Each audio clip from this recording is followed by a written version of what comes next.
comes to council, I know a lot of it has to do with budgeting. Budgeting, of course, is the biggest aspect of county council right now, managing the prisons, court systems, especially with the 911 center upgrade and stuff like that. Now, with my accounting degree, I believe that goes hand in hand with the budget. I can go through, analyze the budget, take a look at where the expenses are, the revenues are, and try to find ways to save money.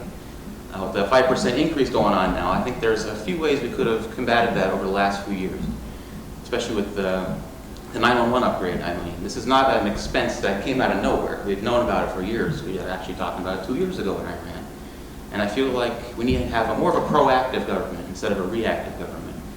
The gas taxes were, I think, first or second highest in the nation, and most of that's going to state police to fund other community. I think the gas tax should be going to fix the roads.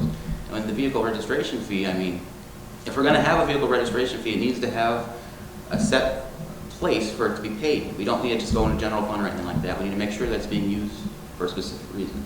I don't think big businesses should be given such big tax breaks. I think to help our communities, I think it should be the local small businesses, the mom and pop shops. They're the ones that should be getting opportunities with tax breaks, not these big corporations that could be affording them.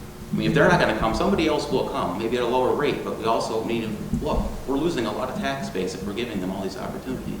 And I think that we need to be focusing on building our smaller communities and not just these big corporations along the highways.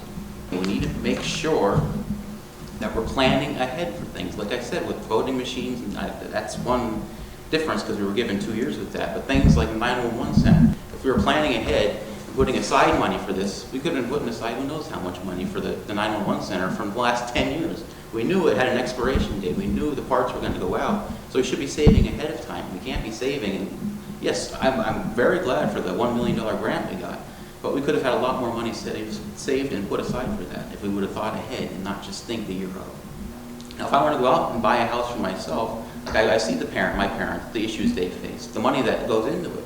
And with the pay around here that people are receiving, it's hard to go out and purchase a home and be able to afford the property taxes and everything else. So I think with that perspective, I think I know that the young people that want to stay in this community, it's very hard for them.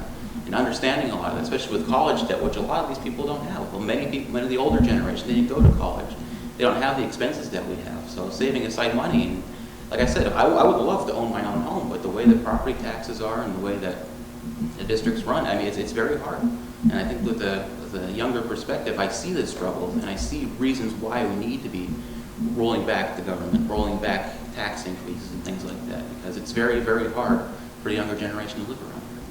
And I just have a heart for the community. I have a passion. I'm not going into this for any reasons. I don't have any political backers. I don't have people that are going to come back to me saying, hey, you owe me a favor. No, that's not how I think government should be run.